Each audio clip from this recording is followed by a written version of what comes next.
Adu strategi, pengacara Yosef vs pengacara Yoris dan Danu, tangani kasus Subang, siapa yang efektif?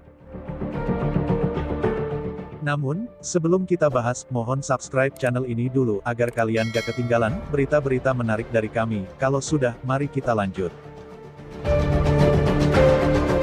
Inilah perbedaan cara kerja atau strategi pengacara Yosef dengan pengacara Yoris Raja Amanullah dan Muhammad Ramdhanu alias Danu dalam menangani kasus pembunuhan ibu dan anak di Subang.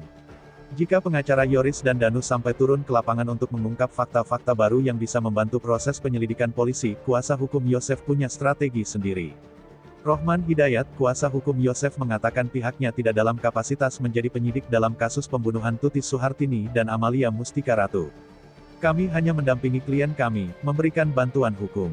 Hanya menempatkan posisinya sebagaimana mestinya. Kami tidak menutupi fakta-fakta atau mencari-cari fakta, kata Rohman Hidayat saat ditemui usai mendampingi Yosef diperiksa di Polres Subang, pada Kamis, tanggal 20 Oktober tahun 2021. Rohman menegaskan fungsi dia dan rekan-rekannya bukan menyelidiki.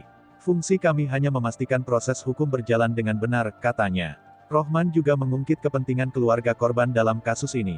Menurutnya, keluarga korban bukan hanya kakak dan adik Tuti Suhartini, kliennya yakni Yosef juga keluarga korban yang sangat dirugikan dalam kasus ini. Karena itu dia berharap polisi bisa menemukan pelakunya dengan petunjuk-petunjuk yang ada. Segera ditetapkan pelakunya, agar tidak ada tudingan dan fitnahan-fitnahan lagi, tukasnya. Di bagian lain, tim kuasa hukum Yoris dan Danu dari ATS Law Firm punya cara beda menangani kasus ini.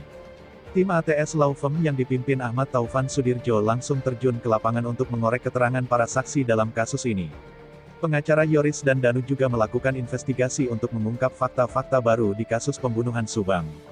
Jadi Senin kemarin kami sudah tanda tangan surat kuasa, dan kini kami bertanggung jawab selaku kuasa hukum, oleh karena itu kami turun langsung untuk menemui kedua klien kami, ucap Ahmad Taufan kepada wartawan di Subang, Rabu, tanggal 20 Oktober tahun 2021. Setelah menemui kedua kliennya, kuasa hukum akan langsung melakukan investigasi di lapangan dan ingin menanyakan kepada beberapa saksi untuk mencari petunjuk yang nantinya akan membantu pihak kepolisian. Tujuannya adalah pasti kami akan investigasi kebenaran-kebenaran, mencari info-info, kami juga harus turut membantu kepolisian untuk mencari siapa sebenarnya pelaku yang benar-benar valid, katanya. Menurut Ahmad Taufan, diharapkan dalam waktu dekat kasus perampasan nyawa Tuti Suhartini serta Amalia Mustika Ratu akan dapat terungkap oleh pihak kepolisian. Jika ada sesuatu yang mengganjal kami juga akan menyampaikan kepada pihak kepolisian, dengan harapan upaya kami ini membantu polisi siapa pelaku sebenarnya, ujar Ahmad Taufan.